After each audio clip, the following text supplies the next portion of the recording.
Agora sim, podemos começar. Bem-vindos e bem-vindas mais uma vez, né? Eu quero agradecer a participação de todos, em especial o professor Walter por se disponibilizar hoje aqui, e também a Liana por estar fazendo essa acessibilidade para nós.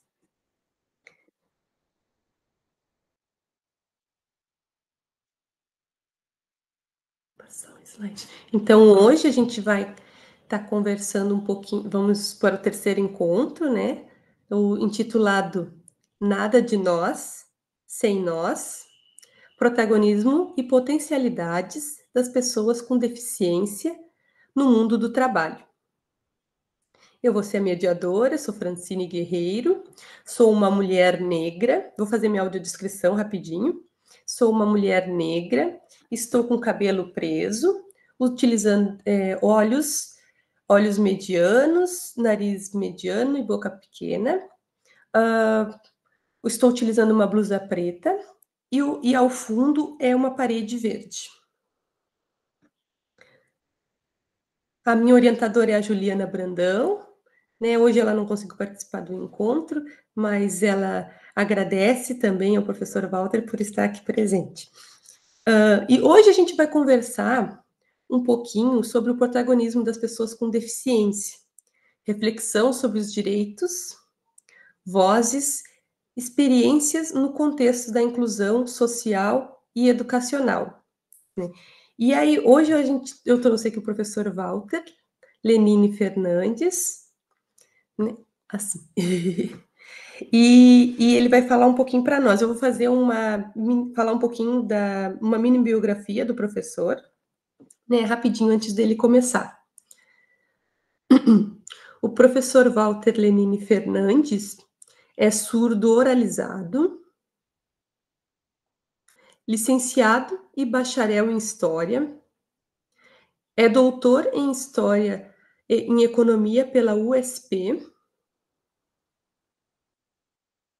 e também é pós-doutor pela Unirio. Sua trajetória combina com a sua formação acadêmica e atual direta na defesa dos direitos das pessoas com deficiência. É professor efetivo do IFSU Campus Sapiranga, onde foi chefe do Departamento de Ensino,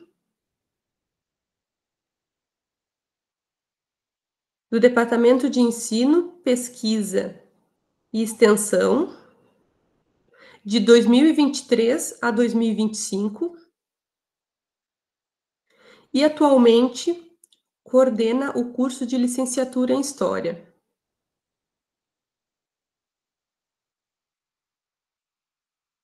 Também é docente permanente do programa de pós-graduação em História da UFRGS,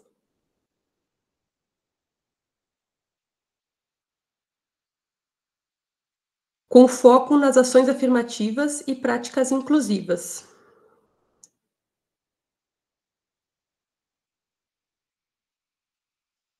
Foi bolsista, recém-doutor da FAPERGS, de 2022 a 2024, e atua no Núcleo de Apoio a Pessoas com Necessidades Específicas, o NAPNE.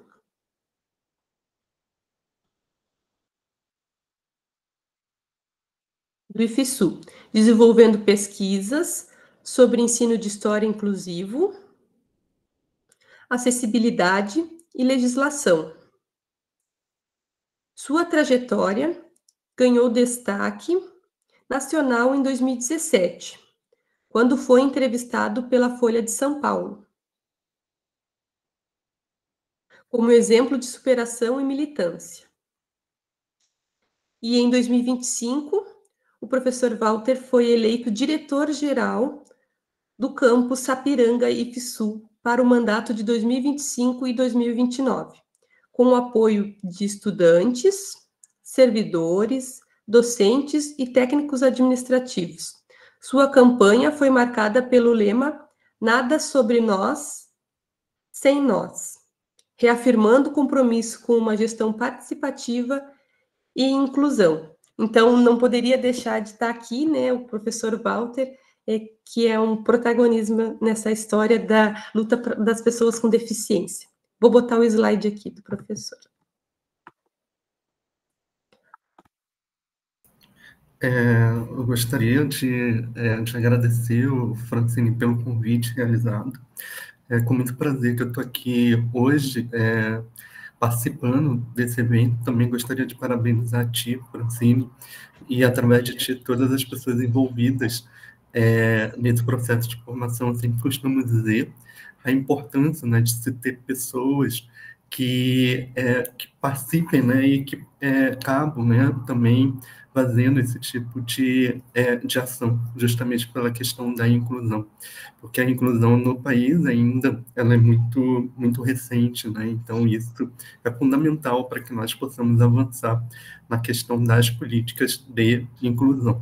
A qualquer momento, tá, vocês podem me interromper, eu sou muito do diálogo, né, para que a gente possa conversar um pouco, né, enfim, se vocês se sentirem também à vontade para isso. Então, também quero agradecer a todas e a todos que estão hoje, nessa manhã de sábado, participando, né, desse processo de formação tão importante para que a comunidade, né, de pessoas com deficiência.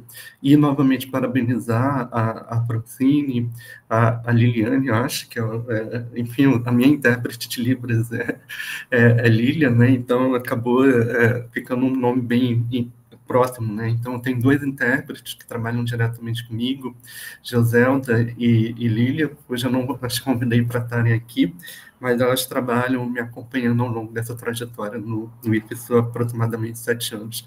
E certamente esse processo de inclusão da minha pessoa acaba, né, acontecendo através das intérpretes de Libras. Então, de forma muito emocionada, eu agradeço a Francine e a Lília por estar aqui hoje presente. Então, hoje, pessoal, eu gostaria de falar um pouco, né, sobre a questão, um pouco da minha trajetória, né, que às vezes eu fico me beliscando para saber se é verdade realmente que eu estou aqui hoje presente, me comunicando com vocês, né, e por que eu aprendi a falar é uma das razões justamente para poder me comunicar, né, com a comunidade de pessoas ouvintes e a necessidade de ter também uma voz, enfim, da comunidade surda e na luta desses direitos também. Então, por isso, tá, eu já te explico, porque eu estou realizando justamente na tentativa, né, de demonstrar a vocês que eu, como pessoa com surdez, fui, né, com surdez bilateral, com perda severa profunda, pelo meu CID, teoricamente, eu não deveria estar falando, tá? Mas para demonstrar a vocês o quanto, né, eu também me esforcei para gerar acessibilidade para a comunidade de pessoas ouvintes, né? Eu sempre costumo dizer, então, eu sou um surdo que também gera acessibilidade para quem não se propõe, né, a aprender Libras, né? Então, para que vocês possam ver o outro ponto, tá, contrário, em relação àquilo que eu estou propondo hoje aqui para vocês. Então, Francine, eu ia pedir, por favor, se você pudesse, né, avançar nos slides. Então, a Francine já falou um pouco, né, da minha trajetória. Então, eu tenho uma trajetória longa, né, mas essa trajetória, na verdade, ela se dá através, né, de pessoas que cruzaram o meu caminho. Então, lá nos anos 2000, enfim, quando eu termino o ensino médio, eu sou oriundo, né, da periferia da cidade do Rio de Janeiro, então, uma cidade extremamente violenta, né, por conta das próprias desigualdades sociais, filho também de uma pernambucana com um carioca, né, e ambos com deficiência. Então, a minha mãe é surda e meu pai com uma deficiência intelectual. Na década de 80, década de 90, as pessoas com deficiência se relacionavam entre si, né? E não havia, né, certamente ali uma política, né, de inclusão nos anos 80, anos 90. Então, por isso que eu costumo dizer que esse meu lugar hoje de fala é um lugar de luta, né, dos meus antepassados, que são antepassados também de pessoas com com deficiência, né? Então, eu venho, né, de uma trajetória de familiares com deficiência por conta da genética. Então, minha avó é surda, minha mãe nasceu com surdez, meu pai com uma deficiência intelectual e dentro do núcleo familiar também boa parte, né, dos meus irmãos também com deficiência, né? Então, um irmão com uma deficiência intelectual grave, uma irmã com surdez, eu com surdez e um irmão sem deficiência, né? Então, só para que vocês possam entender, tá? Qual é o meu contexto e qual é o meu lugar também de fala, né? Então, toda essa eu sou fruto, né, oriundo de uma luta, né, dos anos 2000. Então, eu nasci em 1984. Então, ao longo, né, de todo o meu crescimento, a inclusão ela não fez parte, né, do meu processo de construção do conhecimento. Então, ensino fundamental, ensino médio, sempre empurrado, ou então escolas, enfim, que não tinham um processo ali de inclusão. A Francine já definiu bem, tá, a minha trajetória, então já vou passar para o próximo slide para que vocês possam, né, também entender. Então, lá em 2017, tá, quando eu decido ir para São Paulo, eu saí do Rio de Janeiro, né, eu recebi um convite para fazer o doutorado na Universidade de São Paulo, na USP, justamente porque nos anos de 2015 até 2000, aliás, isso em 2000, desculpa, tá? 2017 foi o ano da reportagem. Então, em 2012, eu ingresso, tá, na Universidade de São Paulo. Então, em 2010 até 2012, por 2 anos consecutivos, eu não conseguia passar no doutorado nas universidades federais do Rio de Janeiro. Então, sempre ficava reprovado, fazia sempre um bom projeto, mas quando eu ia para a entrevista, a minha oralidade que eu tenho hoje não era a oralidade que eu tinha no passado, né? E eu não tinha acessibilidade através dos editais nas universidades públicas. Então, nos anos de 2010, 2011, 2012, não era previsto ainda cotas, né, nas universidades federais, né? Então, eu sou oriundo da política de cotas, né? Então, todo o meu processo também das cotas, né, para pessoas com deficiência, né? Então, graças a essa política que hoje eu estou aqui presente, né, falando com a trajetória que eu tenho, né? Então, a política de cotas, de certa maneira, garantiu meus direitos e a minha acessibilidade. Então, lá em 2017, quando eu estou quase finalizando o doutorado, eu passo no concurso também através da política de cotas na Prefeitura de São Paulo, né, na Secretaria Municipal, para ser professor. E através, né, uma banca, né, médica, praticamente eu quase não ingressei, porque aquela banca questionou como é que um surdo poderia assumir uma turma com pessoas que seriam 100% ouvintes, né? Então, o meu CIT praticamente inviabilizava, né, pelo termo médico, meu ingresso, né, dentro da Prefeitura de São Paulo. E aí, ao longo disso, né, eu conheci um jornalista que é especialista na área de educação, Paulo Saldanha, né, da Folha de São Paulo, e ele soube, né, da história, e a partir dali ele decidiu, né, fazer uma militância para que eu pudesse ocupar aquele posto, né, e eu seria o primeiro surdo a ocupar, a ser, né, professor na Secretaria Municipal de Educação da cidade de São Paulo. E é uma cidade, né, que seria a maior da América Latina, com quase 11 milhões de habitantes, mas ainda não havia no seu quadro, na Secretaria Municipal de Educação, uma pessoa com surdez ocupando, né, de forma efetiva, tá?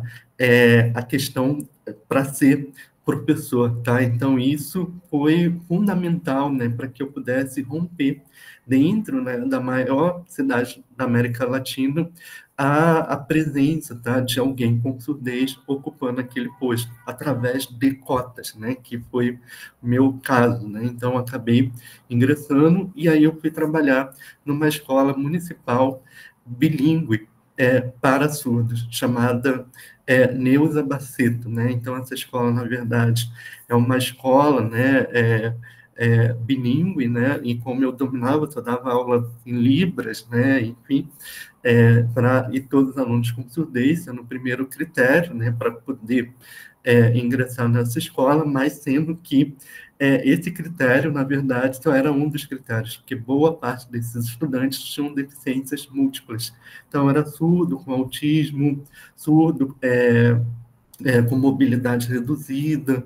Então, havia ali inúmeras deficiências, né, que transitavam, e além disso também a questão do próprio refugiados, né? Então, muitos desses alunos também que iam para ali eram alunos que eram abandonados, né, menores de idade, refugiados também, muitos da África, né, angolanos, enfim, então acabei tendo essa experiência, né, junto ali a essa escola, né, municipal. Então, em turmas, eram 17 turmas, né, e todas as 17 turmas, 100% dos alunos com deficiência, né? Então, essa experiência acabou fazendo com que eu fosse para além da surdez, né, mas também sendo objeto, né, de referência para esses alunos. Até então, eles não tinham nenhum professor com deficiência ocupando ali os quadros, né, de professores. Francine, eu ia pedir para avançar um pouquinho mais, por favor.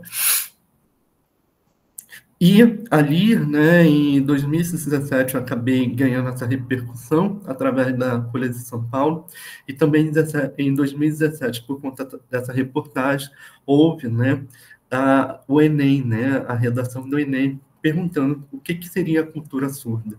E isso, a nível nacional, né, acabei ficando conhecido também por conta da reportagem atrelado ao tema, né, do Enem. Então, a reportagem saiu ali por volta, tá, de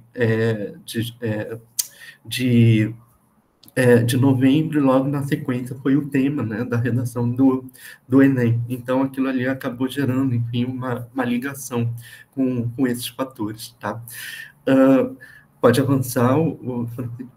Então, hoje eu gostaria de falar com vocês, né, eu imagino que vocês já devam, né, ter trabalhado todas essas questões aqui no curso, mas sempre é importante nós voltarmos, né, algumas ideias, né, do que é o capacitismo, um pouco, né, dessa história do Estado brasileiro, a interseccionalidade, né, porque não basta ser uma pessoa com deficiência, né? Então, esse processo também de superação, né, vamos dizer, de luta, né, da questão também passa pela interseccionalidade. O que isso significa, né?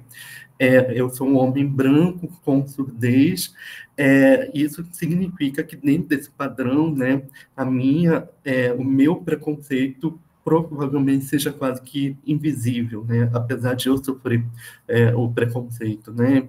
Mas se eu fosse, né, um homem negro, com deficiência, esse nível, né, de preconceito, essa barreira, né, atitudinal e a barreira física, ela aumenta, né, num grau de certamente bem significativo. Eu esqueci de fazer a minha audiodescrição, tá? Obrigado, tá, Francine, só para poder fazer para vocês. Então, sou um homem branco, de olhos claros, cabelo loiro, tá? Perdão. E ao meu fundo, uma parede branca, e eu tô com uma camisa, tá? Azul, um pouco mais agasalhado por conta do frio. É isso. Obrigado, tá, Francine? E aí, tá, isso vai aumentando, tá? É a questão da interseccionalidade. Depois, tá, perguntar, questionar nós, né, se é possível realmente uma educação inclusiva. E depois eu gostaria de fazer uma leitura, tá, de uma carta para vocês, que é o que eu faço, tá, em todos os eventos. Eu sempre procuro entender cada especificidade para que eu possa ali deixar isso como referência e como uma reflexão também para vocês. Pode passar, tá, Francine, por favor. Então, tá, a questão, eu não vou ler, tá, o slide, mas deixei isso como material para vocês, né? Então, a ideia do capacitismo é o mesmo, né, que dá para o racismo, também para a homofobia. Então, é a ideia de discriminação, né? E muitas vezes vê a deficiência antes da pessoa. Por isso que a gente sempre fala pessoa com deficiência, né? Então, por isso essa definição, porque antes da deficiência vem a pessoa, né? Então, eu não posso ser definido exclusivamente pela a minha deficiência. Se fosse pelo meu CID, hoje eu não estaria aqui, né? Eu estaria provavelmente, né, aposentado, enfim, como foi o caso da trajetória da minha avó, o caso da trajetória da minha mãe, um pouco da trajetória do meu pai, né? Então, um pouco da trajetória do meu irmão, que não teve acessibilidade, a minha irmã, né? Então, tudo isso acaba, né, gerando, né, a ideia do capacitismo, porque a pessoa com deficiência, o que ela necessita é de acessibilidade. São de adaptações para que ela possa, né, ocupar o seu lugar. Ou seja, né, a deficiência não pode dizer que aquela pessoa é incapaz. Então, esse seria, enfim, a questão do que é o capacitismo. Então, se você olha para aquela pessoa e você não pergunta para ela o que ela necessita, né, de acessibilidade, isso já se parte do pressuposto, né, que é a ideia do capacitismo. Então, é muito importante, todas vocês que estão aqui hoje, presentes, tenham, né, essa noção. Então, se vocês são, né, profissionais em formação ou são pessoas, né, que vão trabalhar, né, com a ideia, é necessário que a gente possa, né, o que eu diria, construir essa ideia também com outras pessoas e desconstruir também, né, porque muitas das vezes falta um letramento, né, como assim para o racismo, assim como para a questão do sexismo, né, e assim como também para a questão da homofobia, né? Então, a gente não pode se prender, né, apenas ali aquilo que é, entre aspas, né, considerado no modo, né, popular chamado de defeito, tá? Então, por isso, hoje, enfim, eu gostaria de chamar a atenção isso para vocês, porque há 2 anos, né, eu fui ocupar um cargo dentro da minha instituição que é considerado, né, um cargo estratégico, e eu cruzei, né, com uma antiga pessoa, né, que ela já foi direção também desse campus, de um instituto federal, e ao longo do meu cruzamento, essa pessoa simplesmente virou: você não pode ocupar esse cargo porque você é uma pessoa com surdez. Como é que você vai conseguir traçar estratégia? Ao longo do debate agora, também para a direção geral, a mesma coisa. Como é que vocês vão eleger uma pessoa com deficiência? Você vai trazer muito mais gasto para o Estado, porque ele sempre vai precisar ter acessibilidade. Então, são frases, né, que a minha deficiência ela não me define, né, e isso não pode ser o fato de eu não poder ocupar determinados espaços. Então, em pleno ano de 2025, eu tive, né, que, ao longo dos debates, né, para a direção geral, ter que ler, né, esse tipo de frase. Eu falo ler porque eu faço a leitura labial, e ter que ler esse tipo de ideia, né, de capacitismo. Como é que ele vai... Eu não dirijo, né, porque eu tenho dificuldade, tá, com a questão de pensar, né, várias coisas ao mesmo tempo. Então, foi uma frase, né, como é que ele sempre vai precisar estar acompanhado para se locomover, né? Então, são frases que acabam, né, de certa maneira, ali, gerando, né, uma ideia de capacitismo e uma ideia, né, de uma barreira atitudinal. Então, a gente vai entrar, tá, dentro da discussão do que são as barreiras atitudinais e as barreiras físicas. Então, eu costumo dizer que a pior barreira para a pessoa com deficiência é a barreira de atitude. Então, o simples fato de você nem se dar a oportunidade de ouvir aquela pessoa e saber o que pode ser feito para a questão da acessibilidade. E aqui, né, eu não estou dando uma ideia romântica, tá, da coisa, porque eu sei que trabalhar com acessibilidade, quando não se tem recursos, também é uma dificuldade. Eu sempre costumo dizer isso com os colegas, tá? Então, não é romantizar a questão, tá, da inclusão, que tudo é possível. Mas é possível a gente ser um ser humano melhor para não ter essas barreiras, enfim, de atitudes. Avançando, tá, o Francine, por favor. Então, aqui, né, eu trabalhei também um pouco essa questão já com vocês, já falei, a questão dos corpos, né, atípicos, né, que pode ser considerado, né, dentro desse tópico aí, né? Então, a mesma coisa, né, vale para o racismo, vale para pessoas indígenas, também, né, o excesso de adultocentrismo, né, como para a questão das crianças, o sexismo, né, para a questão das mulheres, pessoas travestis, trans, e a mesma questão do intersexo, né? Então, e aí a gente entra dentro da ideia, né, da interseccionalidade, né, que seria essas intersecções, enfim, que atravessam, né, as multiplicidades desses preconceitos também. Francine, por favor. E aí, né, eu acho que vocês também, né, já devem ter abordado, né, que a nossa luta, na verdade, o Brasil, ele entra, né, dentro de uma agenda internacional, né, por conta de pressões externas, né, então, a partir dos anos 2000, a gente vai ter, né, todo um pensamento, né, sobre a ideia, né, de legislação para pessoa com deficiência. Então, ao longo da década de 60, 70, né, as pessoas com deficiência até os anos 90 eram tidos como excepcionais, né? Então, a partir dos anos 2000 a gente vai ter um alinhamento, né, com a política internacional. Então, em 2015, a gente tem a lei brasileira, né, de inclusão, a 13.146, que, de fato, né, é um marco dentro dos direitos das pessoas com deficiência. Em 2010, essa lei, né, é feita, né, é pensada por um senador gaúcho, que é importante dizer isso, o senador Paulo Paim, né? Então, o senador Paulo Paim, que é um homem, né, negro, e esse homem, né, foi o responsável por fazer, né, o projeto de lei nos anos 2010 e aprovar, né, finalmente em 2015. Então, teve ali 5 anos de discussão a lei brasileira de inclusão. Então, essa lei, ela nasce, né, pode ser muito contraditória, né, um Estado que tem muitas essas questões, né, discussões do racismo, a questão dos próprios preconceitos, também através do conservadorismo, mas, ao mesmo tempo, teve, né, um senador ali que lutou, né, para que isso tivesse, né, uma questão da acessibilidade a nível nacional, tá? Avançando. Obrigado, professor.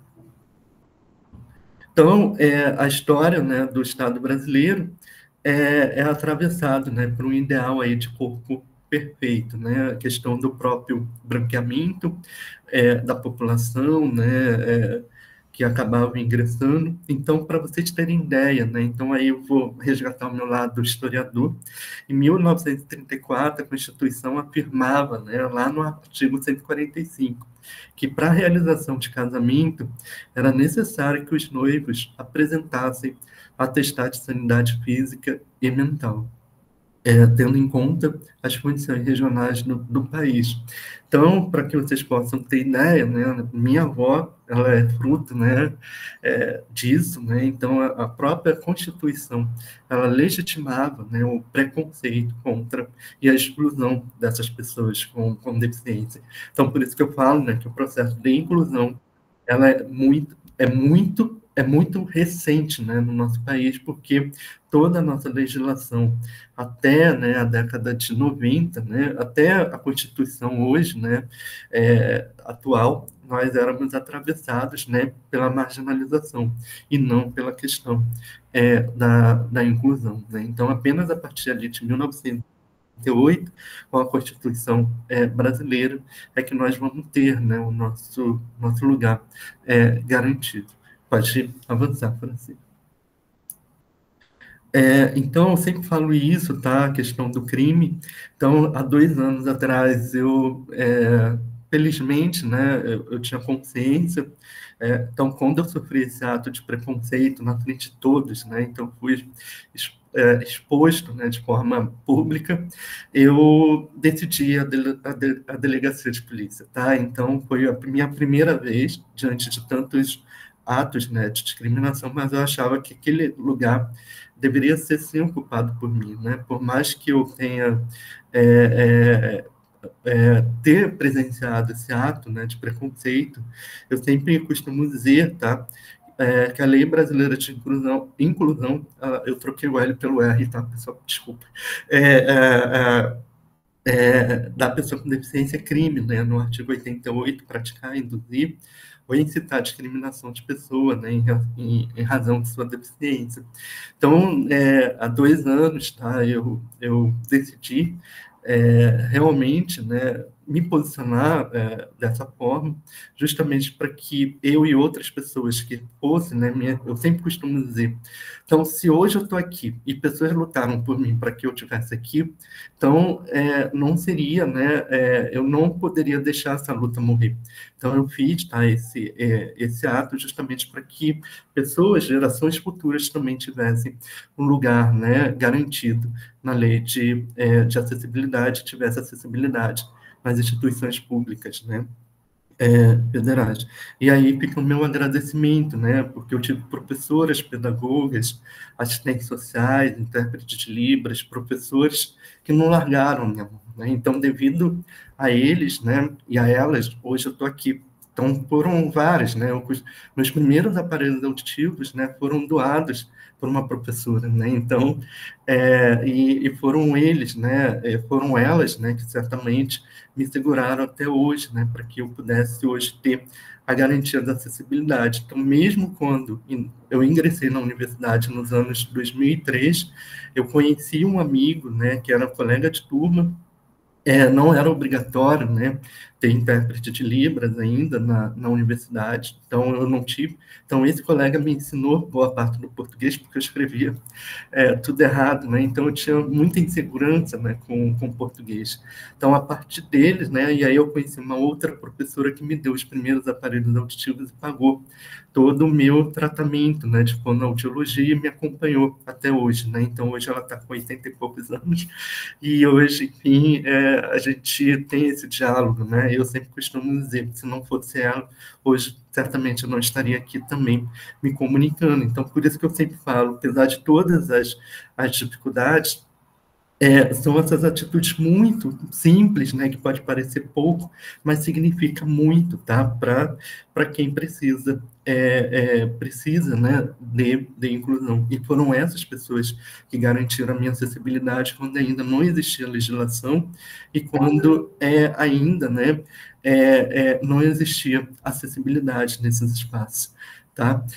Então, avançando um pouco mais, Francine, e aí, tá, aqui, tá, eu deixo esse material para vocês, tá, sobre a questão da discriminação, a gente já conversou um pouco sobre isso, aí eu vou avançar um pouquinho mais, tá, Francine?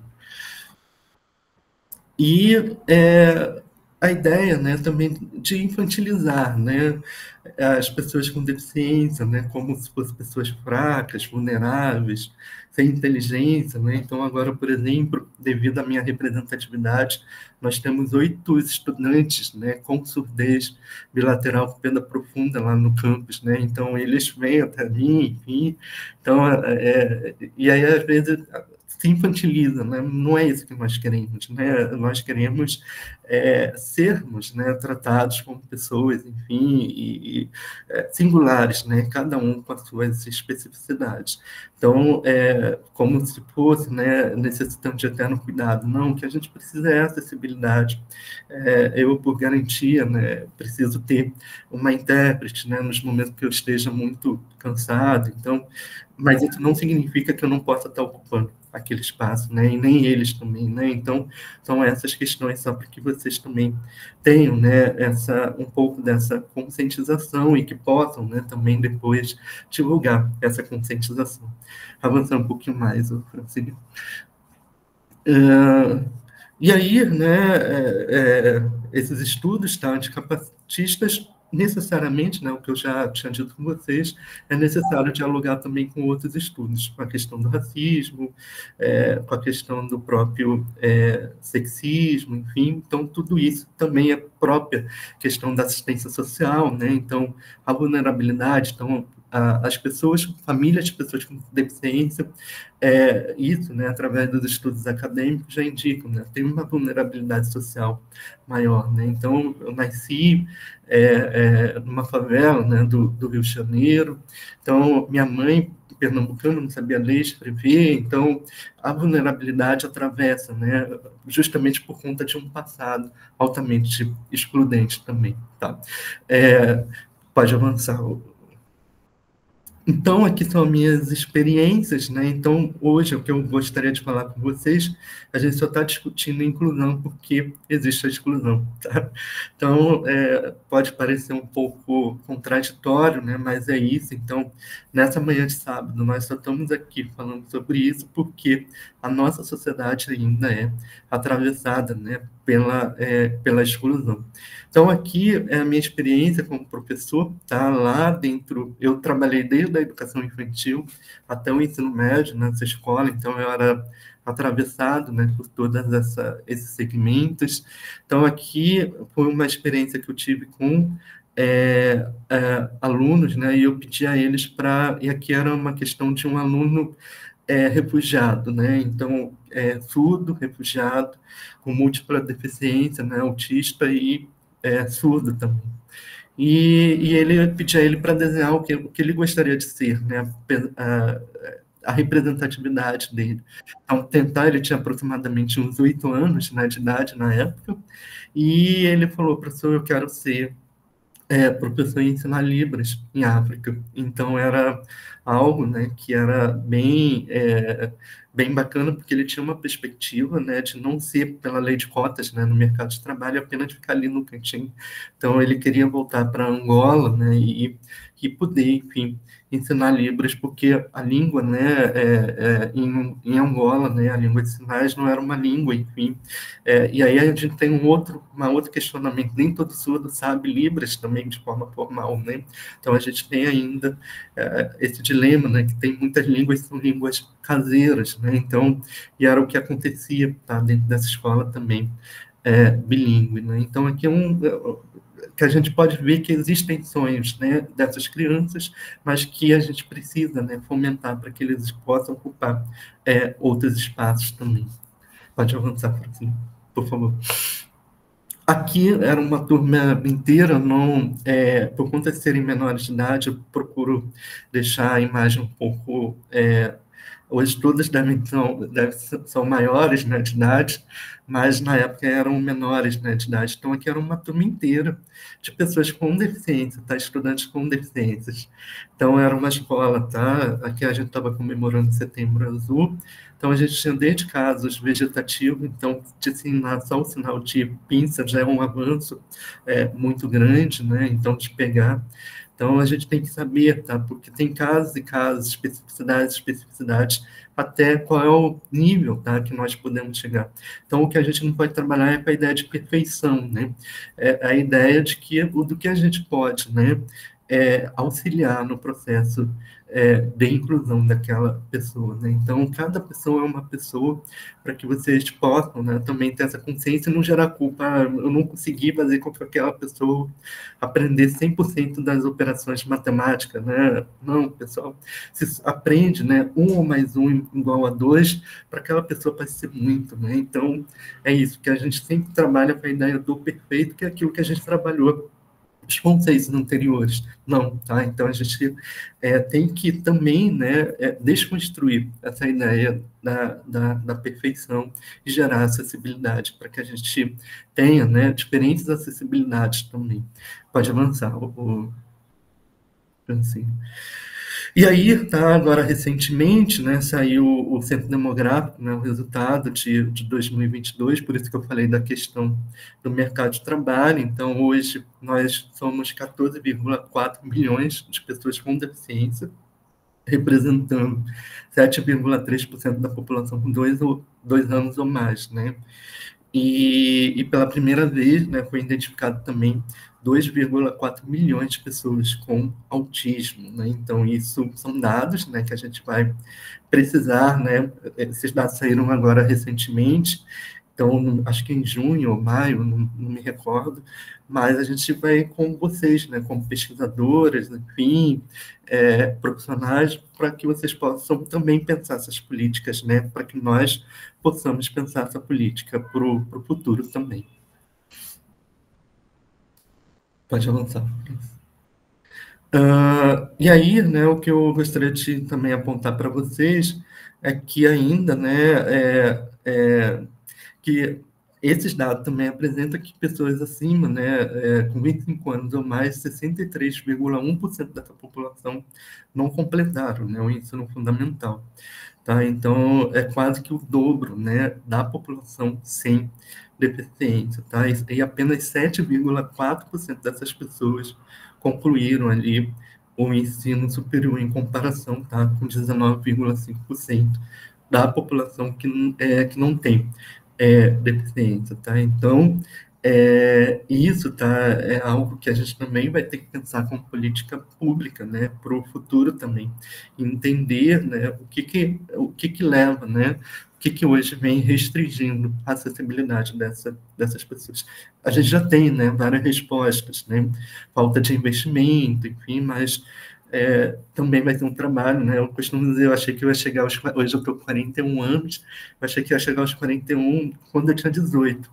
Eu achei que a gente ia ter a sociedade perfeita, né? E eu vejo que não. Temos muito trabalho pela frente. Então, já costumo dizer que eu já estou delegando isso para gerações futuras, tá? Que a gente vai ficando um pouco, né? Às vezes cansada e o peso da idade também vai pesando para nós. E aí avança um pouco mais. Por favor, Francisco. Então, e aí, né, a taxa, né, também ainda de participação, né, na força do trabalho das pessoas com deficiência é 66,4%, né, então, não, de pessoas sem deficiência, enquanto, tá, das pessoas com deficiência, 29,2%. Também, isso significa que ainda são poucas pessoas que estão no mercado de trabalho. E aí é por isso que eu falo que eu não sou a regra, eu sou a exceção, tá?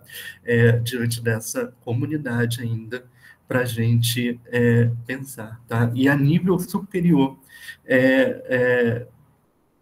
a participação ainda é pequena, tá? 54,7 pessoas, tá? Avançando. Por favor, Francis.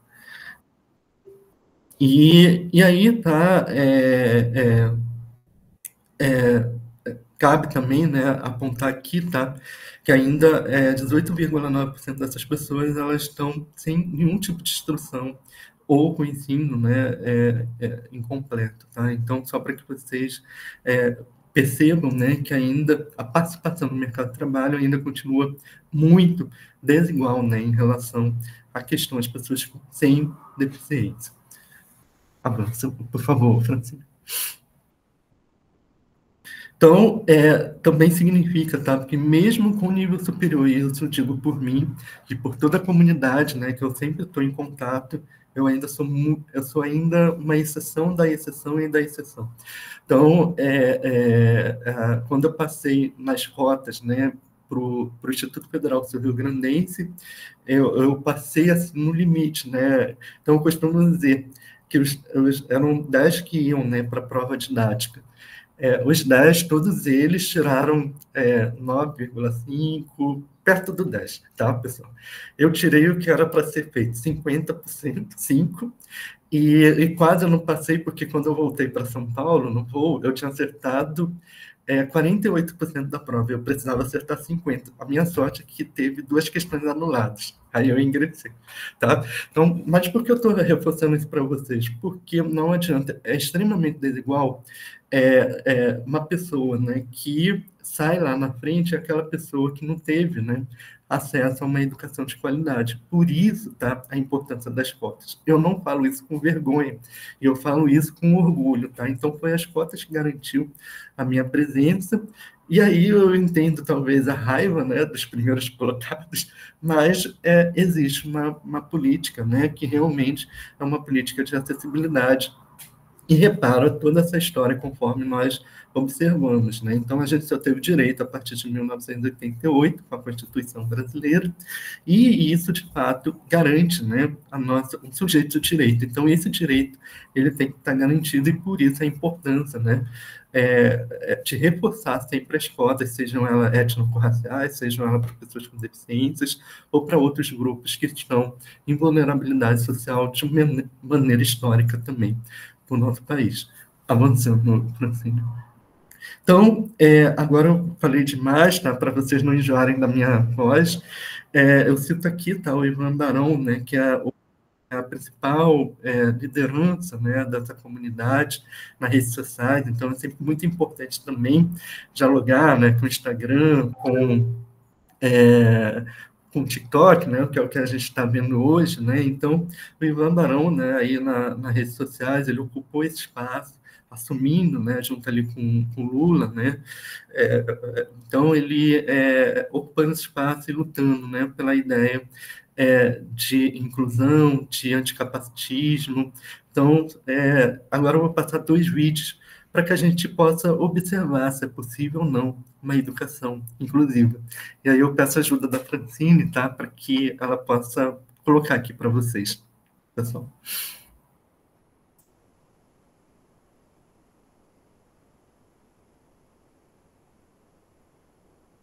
Eu vou só testar aqui, vocês digam se estão escutando ou não, tá?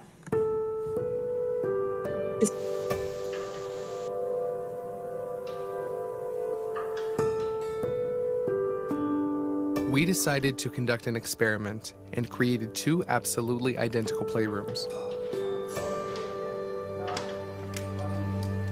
One was empty, and there was a child in the other.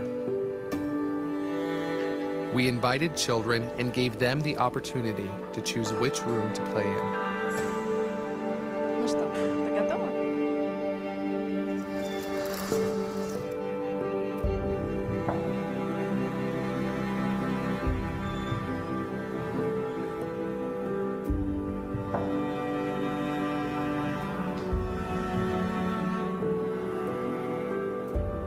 In the process of growing up, children's opinions are influenced by society and their parents. Their perception of the world depends on adults.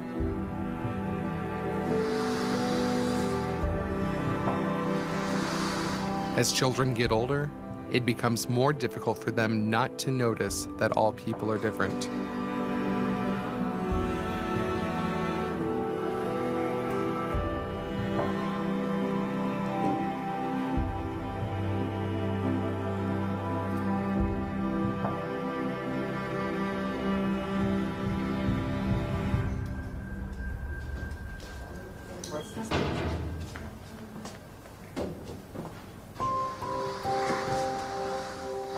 As for little kids, they do not see the difference between children with special needs and those without.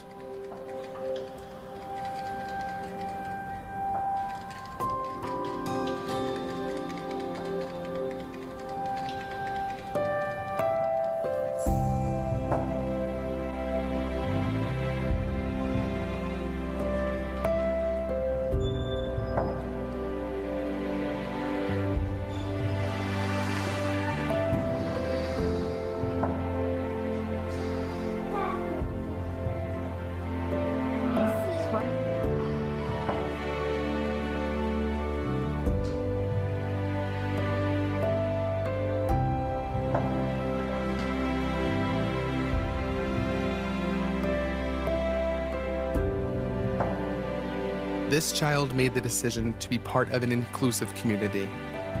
But the world she ends up living in depends on you.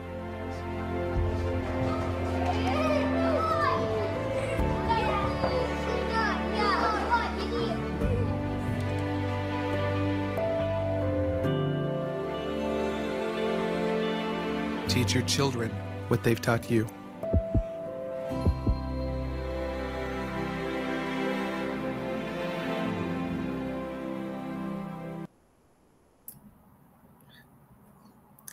Nelma, pode deixar que eu faça o resumo para ti, tá?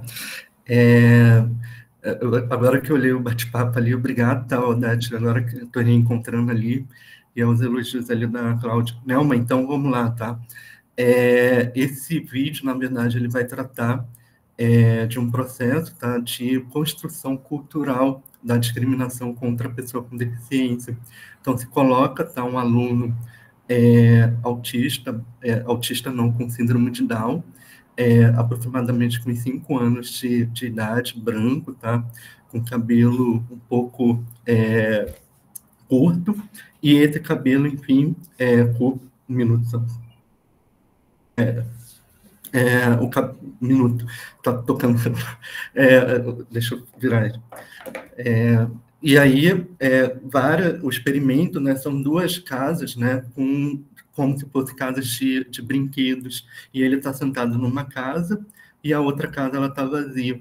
E aí se coloca crianças, né, aproximadamente de 10, 12 anos, entre meninas e meninos, para escolher qual casa que tem. E aí crianças maiores, né, de 10 a 12 anos, na primeira casa, tá esse menino, né, com síndrome de Down. Aí, ao ver esse menino com síndrome de Down, a maioria das crianças mais velhas não optam, né, maiores não optam, né, por entrar nessa, mas sim na segunda, tá, que não tem ninguém. E as crianças menores, com 3 ou 4 anos, que não têm ainda uma conscientização do preconceito, não faz essa distinção e vai brincar com ele porque é a única casinha de brinquedo que tem uma pessoa e escolhe estar naquela casinha, tá? Aí ele não vai para casa vazia. Então, qual é a lição do vídeo, né? É que o preconceito é uma construção cultural.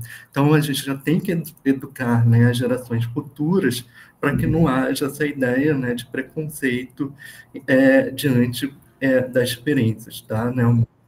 Seria isso, tá bom? E aí foi esse experimento.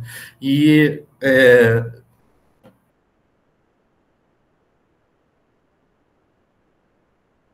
aí eu fico preocupado.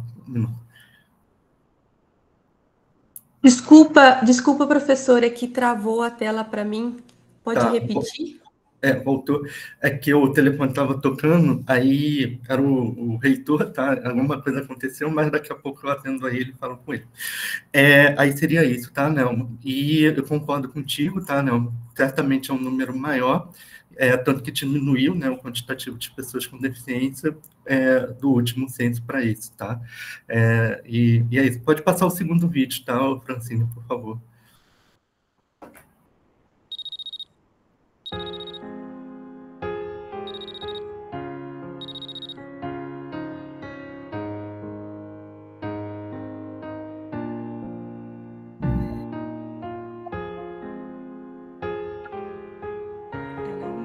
Interage com todos, né? Ela é muito presente na vida escolar.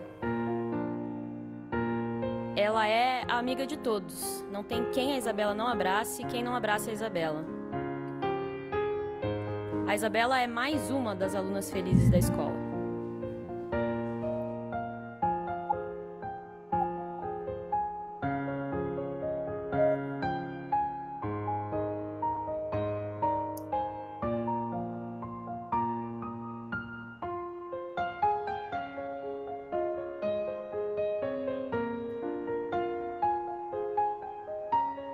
E aí ela começou a se interessar muito mais pela escola, né? Então a gente percebeu o desenvolvimento pedagógico dela mesmo na escola, né? A questão de responsabilidade, de trabalho, de apresentação.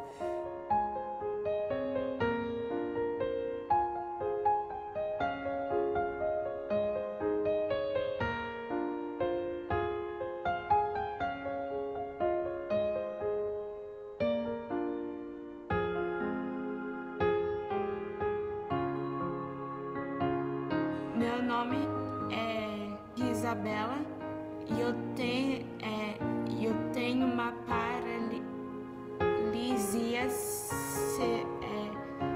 cerebral.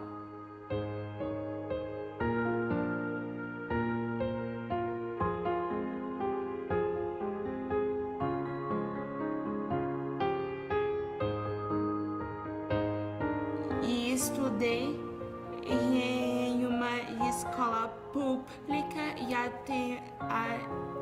atendida pela turma do Giló. O efeito da turma do Giló foi maravilhoso. Hoje em dia eles não se sentem mais excluídos. Dentro da escola é o lugar onde eles precisam estar. Então a rotina, o dia a dia já é bem tranquilo, assim. Tanto que os outros alunos, quando eles vêm para cá, é muito comum, né, no intervalo ter alunos cadeirantes, ter alunos com síndrome de Down nas salas também. Então, entre os alunos, assim, não tem aquele espanto. Os outros alunos, com certeza, mudaram muito, né? O respeito ao próximo, a colaborar com os alunos com deficiência. A luta parece tão pouco que você tá sofrendo ali em comparação com deles, que eles fazem assim do pequeno algo grande.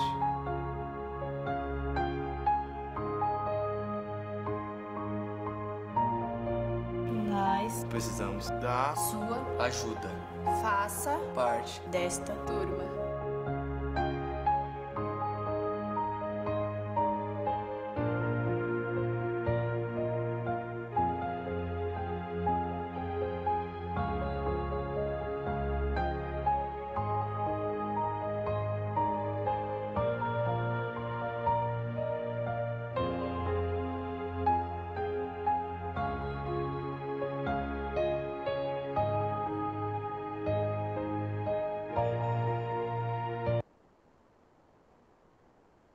E aí, né, esse segundo vídeo, ele vai tratar, né, de alguns dados também sensíveis, mas ainda relacionado ao IBGE anterior, que apontava 44,4 milhões de pessoas com deficiência.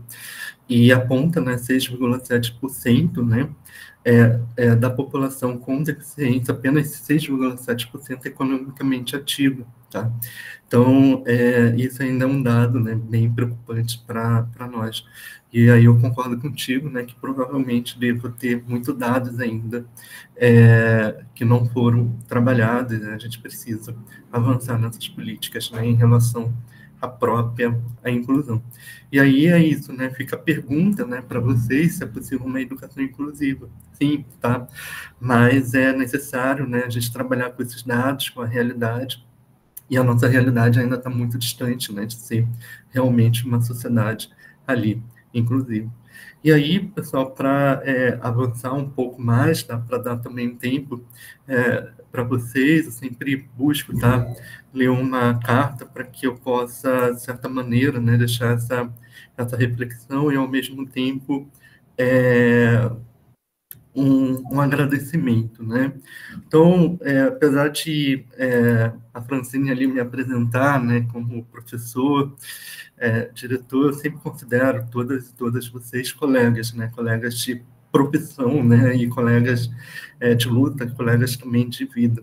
Então, minhas colegas e meus colegas chegaram nesta manhã, né, e aí eu vou dizer a cidade de São Borja, né, que é onde está, acho que está a sede, né, do projeto, né, da Unipampa. Já estive recentemente, não, uns 4 anos, eu acho, visitando, né, a Unipampa, porque a gente gostaria de fazer uma licenciatura em Ciências Humanas. E a Unipampa, na época, era a única, né, que tinha essa licenciatura.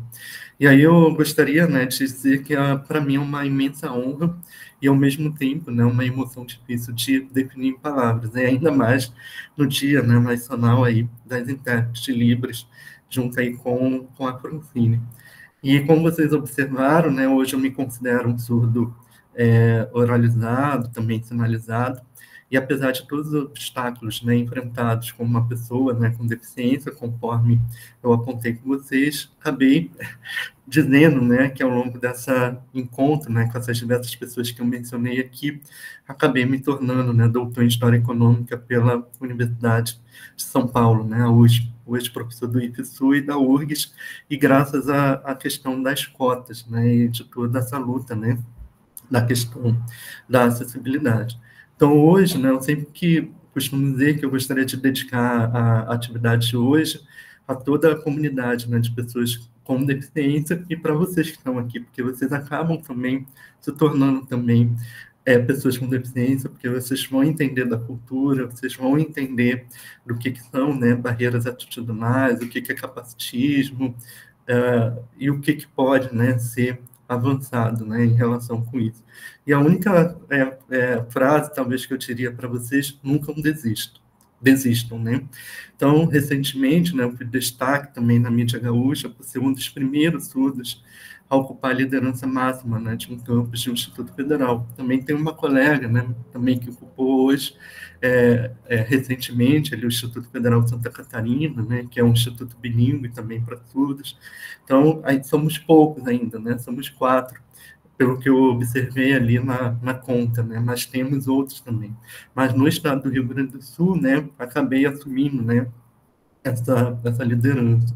Então, o motivo, né, que me impulsiona a enfrentar esse desafio entre tantos é o desejo de ver pessoas, né, com deficiência ocupando espaços sem distinções, como demonstrado, né, agora recentemente nas estatísticas do IBGE. Então, eu quero ver o capacitismo, qualquer outra forma, né, de opressão sendo erradicados. Então, eu tenho sonhos, né, apesar de estar chegando agora aos 41 anos, e muitos sonhos. E é um privilégio estar aqui hoje com vocês. Então, eu já dei palestras, né, como estas, cursos também, já contei versões da minha história. Mas durante boa parte, né, da minha vida, deixei que minha vivência, né, falasse por mim. E talvez por isso, né, eu tenha me tornado historiador, para voar através da leitura e da escrita sobre as muitas dores que eu senti, né? E eu defino isso como dores, né? Porque às vezes essas marcas elas ficam muito presentes conosco, né? Então, no entanto, né, ontem à noite, ao pensar esse diálogo aqui com vocês, eu sempre costumo dizer, né, que eu sempre falo, né, que eu vou embora, né, do Rio Grande do Sul, né, porque minha família toda, né, tá longe, né, tá no Rio, em São Paulo. Mas eu agora, né, aqui em diálogo com vocês, com a Francine, eu percebi algo, né, muito importante, que eu não quero talvez voar, não quero mais voar, né, para tão longe assim. Então, a minha vida, né, entre aspas, né, não foi normal. O ódio, né, não é normal. A desigualdade, né, não é normal. A inclusão é normal, né? Então, a gentileza é normal. Mas saber disso não basta, né? Então, é preciso compartilhar e é preciso praticar. Então, foi o que eu fiz hoje aqui na manhã com vocês. Eu peço que vocês, né, façam isso, né, com os demais. Então, observando, né, que a Francine é uma intérprete, né, negra, eu utilizei aqui, né, um homem, né, muito sábio, Martin Luther King, que disse, né, a escuridão ela não pode expulsar a escuridão. Apenas a luz pode fazer isso. E é nisso que eu acredito. Então, todos nós temos uma luz interior e devemos usá-la para combater as injustiças de hoje. E só assim teremos a certeza de que a escuridão do passado não se repetirá. De que aqueles que deram suas vidas para enfrentá-la fizeram isso por uma amanhã melhor. E aí, né, eu sempre digo isso em relação à minha mãe, aos meus antepassados e outros antepassados da comunidade, né, de pessoas com deficiência que lutaram para que hoje estivesse aqui com vocês. Então, estar na posição, né, de professor, enfim, é sem dúvida, né, emocionante para qualquer cidadão. Mas, segundo, né, dados do IBGE, em praticamente todas as posições sociais e profissionais ainda somos excluídos, né, do mercado de trabalho. Recentemente, né, ao concorrer, né, ao cargo de direção geral da minha instituição, conforme eu já falei com vocês, né, ouvi ali, né, da oposição de algumas pessoas comentários que não seria, né, eu não seria, né, uma pessoa com deficiência pelo fato de ocupar uma posição de liderança. Então, hoje as pessoas já... ele não tem nada, né? Se ele chegou aí é porque ele não tem deficiência, né? Então, isso também é uma ideia, né, de capacitismo. Então, essa percepção ela é sintomática, né, de uma estrutura que ainda mantém vícios, né, racistas, homofóbicos, misóginos, né, e capacitistas. Então, é fundamental, né, preservar a memória histórica. Então, a inclusão, até muito recentemente, esteve ausente, né, dos debates, mas é um tema urgente e essencial. E precisamos, né, de leituras e práticas verdadeiramente igualitárias sobre etnia, gênero e deficiência. Já não é mais tolerável, né, que desigualdade de tratamento sejam legitimadas, né, seja no discurso ou na prática institucional. Então, por fim, né, eu gostaria de dizer, né, que, apesar de todas as atribuições que acumulei, né, como historiador, gestor e agora, né, como diretor-geral, ainda, né, sou frequentemente reduzido à condição de pessoa com surdez, de pessoa com deficiência. E boa parte, né, da comunidade surda e de pessoas com deficiência continua com oportunidades limitadas na sociedade, tendo seus caminhos restritos apenas por serem quem são. Então, enquanto falo aqui, o Brasil ainda, né, figura, né, ostenta entre os países os maiores índices de exclusão de grupos, né, das ações afirmativas. E tudo isso simplesmente por sermos como somos. Então, na verdade, minhas colegas e meus colegas, eu não sou a regra, então eu sou a exceção. Reconheço, né, que neste espaço de liderança tem uma ambição, né, legítima. E quero que pessoas com deficiências, né, e pertencentes às ações afirmativas possam ser mais respeitadas e representadas. E, assim, né, eu diria, né, um sonho, talvez, mas espero que um dia, né, cada um de vocês se junte a nós para que possamos transformar, né, o sonho nada sobre nós sem nós em realidade. E foi por isso que eu escolhi, tá, o tema ali, o nada sobre nós sem nós, para que vocês pudessem, tá, entender que é um lema, né, da comunidade de pessoas com deficiência, para que a gente possa, né, ocupar esse espaço. Mas que esse sonho, né, e por isso que eu optei por falar também com vocês, para dizer que eu me esforcei para estar justamente aqui também, incluindo, né, mesmo vocês que não saibam Libras, né, então se foi possível eu aprender, então que vocês também possam, né, aprender um pouco sobre a questão da inclusão, diminuir essas barreiras, né, atitudinais, barreiras físicas, para que a gente possa ter pelo menos um pouco melhor essa sociedade, tá, pessoal? Então, muito obrigado, tá, Francine? Desculpa ter falado muito, acho que foi isso, tá, pessoal? Obrigado aí, agradeço a vocês pelo convite. Obrigada, professora, eu fico muito feliz e agradecida pela sua fala, né, por estar aqui nos agraciando com trazer todo esse contexto, toda essa história de luta contra o capacitismo, né? Isso é muito importante a gente estar incentivando e mostrando para todo mundo, né, a importância que é essa luta, né, que não é de agora, é de todos os dias, é de antes e vai continuar, porque a gente sabe que a sociedade ainda ela peca em muitas coisas, né, ainda falta, né, o pessoal se conscientizar mais. Agradeço a todos que estão participando aqui, porque ter essa consciência, né, que é preciso melhorar, né, a sociedade, aos poucos a gente vai se desenvolvendo, né? E eu agradeço mais uma vez o professor. E eu quero saber aqui agora se alguém tem alguma pergunta ou algum questionamento, alguma dúvida para estar partilhando aqui e quiser botar na roda de conversa. Eu vou dar uma lida. A Nelma? Pode falar que eu vou traduzir, Nelma. Oi, bom dia, estão me ouvindo? Sim. A pergunta que eu tenho para fazer para o professor Walter, ele contou a história dele no percurso acadêmico, como foi, que foi muito desafiador, e eu gostaria de saber como foi o percurso acadêmico dele no nível superior, porque nós sabemos que no nível superior muitos professores ainda são resistentes a ter acessibilidade em sala de aula. Assim como eu que sou baixa visão, eu também passei por isso. Até um amigo meu que está aqui presente, Luiz Campeiro, ele sabe disso, né? Então, eu queria saber como foi o percurso dele acadêmico no nível superior e como professor, como os alunos eles receberam e como eram suas aulas, as suas aulas inclusivas, como que os alunos lhe receberam. Pergunta importante, tá, Nelma?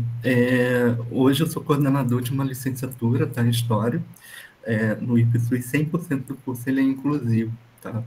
Então, eu, como coordenador, na transversalidade, todos os cursos, tem História e história de pessoas com deficiência, extensão com pessoas com deficiência, extensão com a questão étnico-racial. A inclusão no nível superior ela é muito difícil ainda. Por exemplo, eu oriento mestrado e doutorado, né, na UFRGS. Boa parte dos alunos da inclusão são mandadas para o Walter, porque é o Walter que entende, né, de acessibilidade.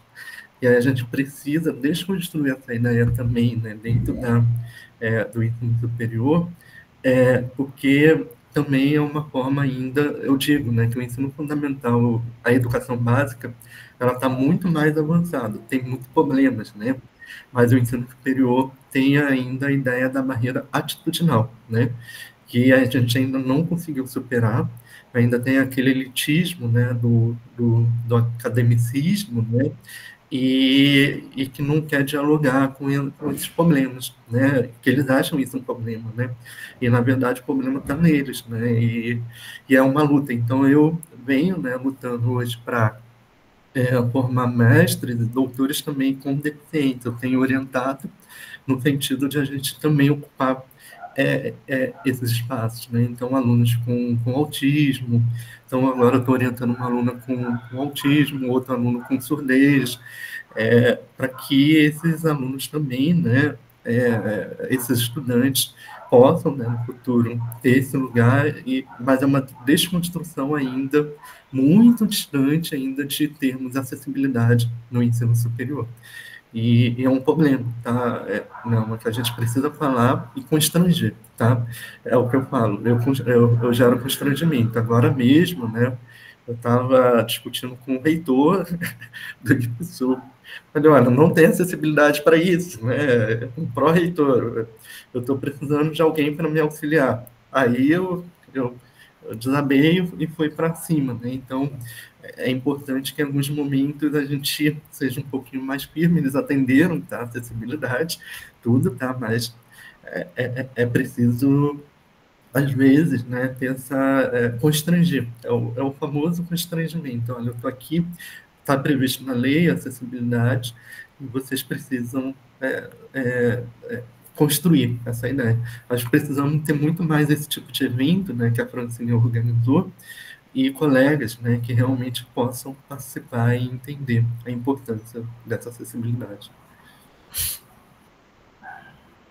Exatamente isso. É muito hostil ainda, muito hostil. Obrigada, professor. Vou passar para a Adriana agora e vou estar sinalizando. Pode falar, Adriana. Bom dia a todos e todas. Primeiro dizer para o professor que esse teu depoimento legitima tudo, né? Tanto a inclusão quanto a gente está aqui, né? Lutando para entender melhor, para bem entender os nossos alunos. No contexto brasileiro, tem muita pós, né, principalmente depois do pós-pandemia, muita pós voltada para o campo da inclusão. Mas a graduação não. A gente busca a graduação, porque, assim, no meu entender, é como se fosse, assim, uma capacitação após, né? Uma capacitação, tipo um extra do que você teve. E eu acredito que o próximo passo que a gente tem que dar é que tenha graduação voltada para a educação especial, porque ele não é uma complementação, ele é um tema amplo. É um tema que necessário, amplo e necessário no contexto brasileiro, educacional brasileiro, né? Então, professor, como que a gente pode ajudar vocês que estão no nível superior, porque eu estou no nível básico, a fazer essa caminhada para lutar para que tenha, e eu quero fazer. Eu sou formada em física e em química, né, licenciatura. Estou sempre participando dos cursos para bem melhor atender os meus alunos, né? Porque eles não são só da educação especial, eles são meus também. E tenho vários depoimentos um dia para trocar com vocês de alunos que estão na faculdade, que eles se encontram comigo e diz, professora, foi você, né? E é isso que eu quero, né? Cada vez mais me informar para bem melhor atender esses alunos. Obrigada. Adriana, eu te agradeço, tá, pela colocação. Então, Adriana, eu agora, dia 31, eu vou estar com o pessoal da CETEC, MEC, apresentando uma proposta, tá? Porque eu iria um pouco mais longe. Hoje, né, as pessoas que acompanham, né, os estudantes do ensino fundamental, elas fazem um curso de curta duração em um mês, e aí recebem ali a certificação de cuidador. Que também é um outro termo que eu diria bem complicado, né? E aí eu me dei conta, né, como eu estou na Rede Federal de Educação Tecnológica, que a gente atende desde o ensino médio, né, técnico até ao doutorado, que não existia nenhum curso técnico para formar pessoas na área de inclusão. E aí eu montei agora uma proposta para que houvesse, né, formação de pessoas de um curso técnico em inclusão, justamente para que a gente tivesse discussões, né, um técnico de nível médio, né, que tivesse discussões de qualidade, né, na área de autismo, das múltiplas deficiências. Então, eu diria, mais do que a graduação, que os profissionais, né, que são utilizados hoje para trabalhar só se exige o ensino médio. Então, era a gente também pensar, né, numa formação a longo prazo de técnicos em inclusão. Fiz a proposta, tá? Agora, dia 31, eu vou estar apresentando a CETEC MEC, e talvez o campus, né, que eu esteja como direção-geral, vai ser o primeiro campus a implantar um técnico em inclusão de nível médio. E depois, sim, a questão da graduação. Então, são questões, por exemplo, que ninguém nunca parou para pensar dentro, né, da educação técnica e tecnológica, né? Então, são questões principais. Por exemplo, ter um técnico que saiba, né, Libras, enfim, então a gente precisa ter formações adequadas para que a gente possa atender. E aí o Elton ali, ele pegando, né, a sua questão, o Elton tem razão, né, na interseccionalidade com a questão do etarismo, né, do idoso. Mas, Adriana, eu acho que é isso. A educação básica tem muito a ensinar o ensino superior. E aí a gente precisa, né, de mais eventos e que os nossos colegas também possam se propor a participar, né, porque eles também criam um muro, né, de resistência, né.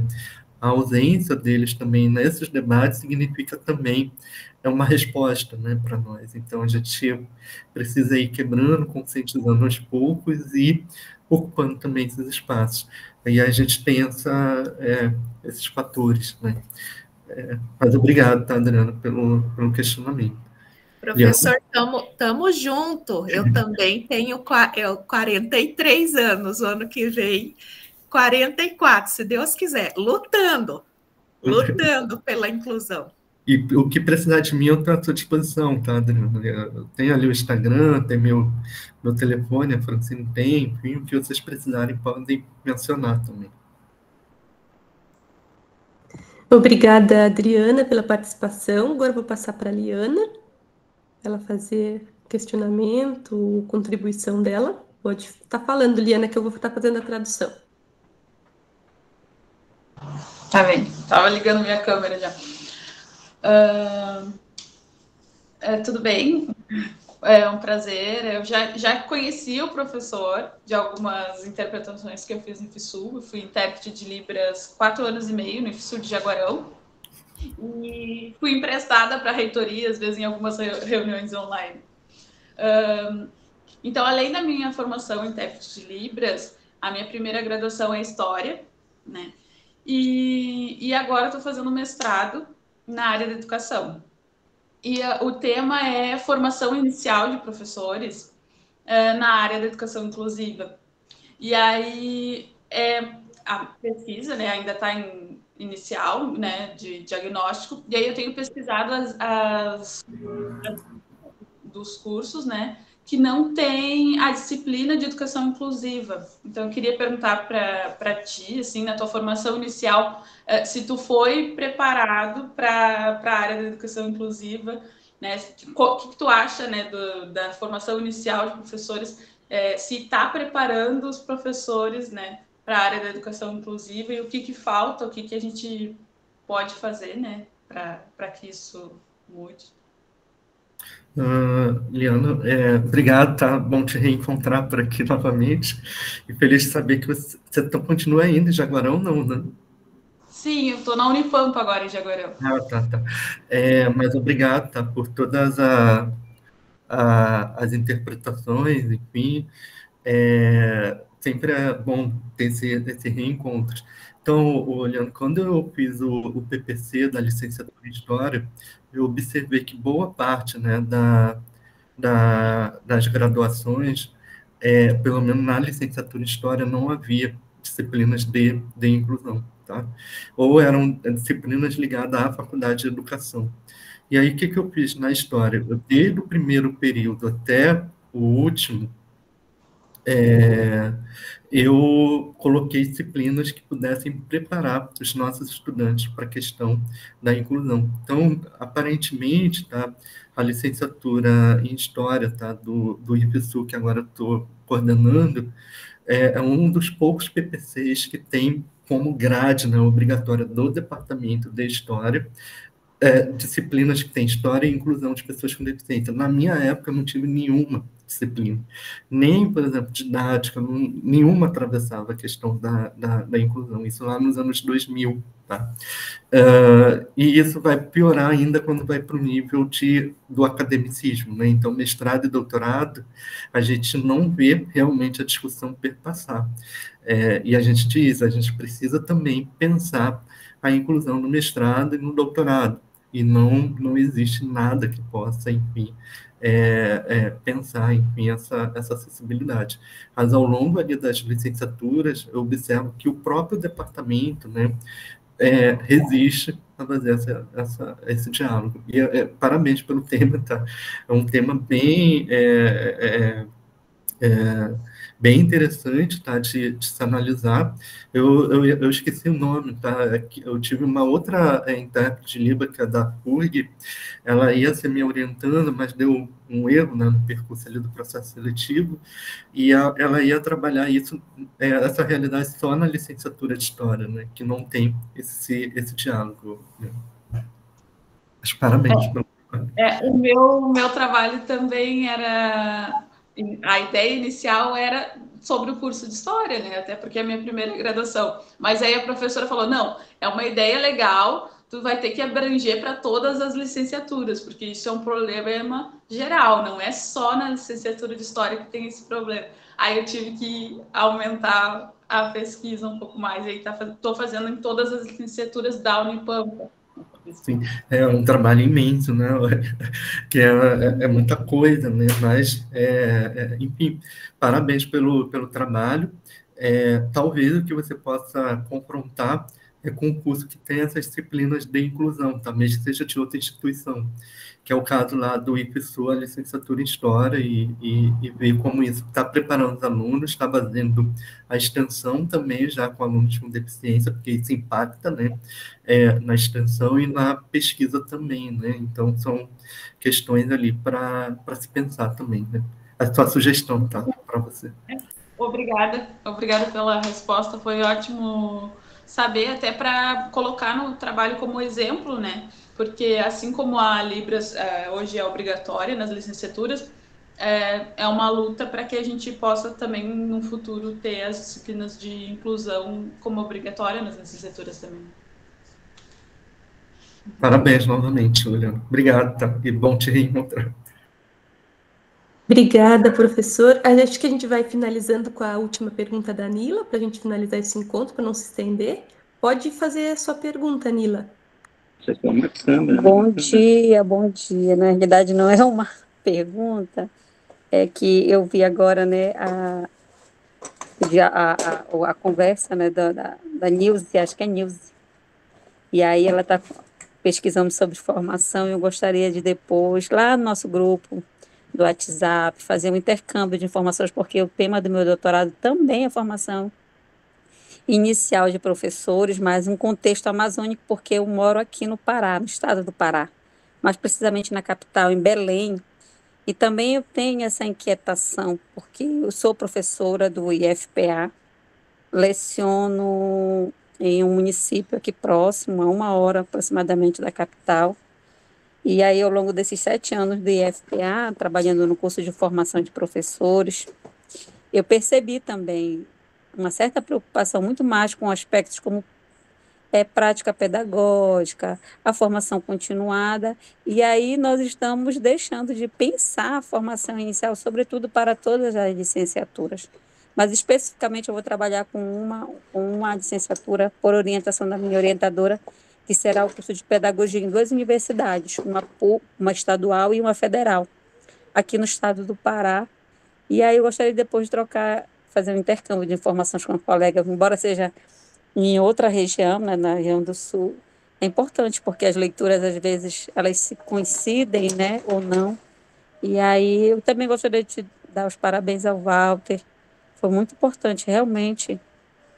A gente faz um esforço muito grande aqui no IF, né, para tentar manter, para tentar incluir os alunos, para sempre colocá-los como protagonistas de todas as nossas decisões, né, das nossas orientações, de sugestões que eles nos trazem e formas de como que eles gostariam ou como é muito mais fácil para eles aprenderem. É sobre isso. Obrigada, bom dia. Obrigado, Tanila, pelas palavras. Tive recentemente, ano passado, na verdade, ali mais ou menos em novembro, acho, em Marabá, tá? E foi assim, uma experiência muito boa. Também já tive aí em Belém, enfim, eu sempre digo que o Pará mora no meu coração, porque toda vez que eu volto do Pará é muito emocionante, tá, Nila? Então, parabéns também pela tese. Depois, se puder me mandar, tá, para que eu possa ler, gostaria, tá, também de ler ali o seu trabalho, e parabéns por todo o trabalho, tá, que é realizado também, aí, junto ao Pará. Então, eu agradeço mais uma vez pela fala do professor Walter, muito obrigada, estou muito lisonjeada, assim, né, por ter aceito o convite de vir aqui falar um pouquinho, né, sobre a sua trajetória e também sobre toda essa luta da pessoa com deficiência, né, e agradecer de novo a todos que estão aqui presentes hoje, nessa manhã, né, que se disponibilizaram um tempinho para vir participar e fazer a educação inclusiva melhor, né? Então, obrigada, vou finalizar esse encontro hoje, né? E peço que para todos não esqueçam de estar respondendo ali o formulário de presença, tá? E depois eu vou estar botando os materiais complementares para vocês lerem, se vocês quiserem se aprofundar nessa questão, tá bem? Muito obrigada a todos, um bom sábado, um bom domingo para vocês, né? E obrigada, se encontramos no último encontro da semana que vem. Obrigada, professor. Tchauzinho. Um beijo.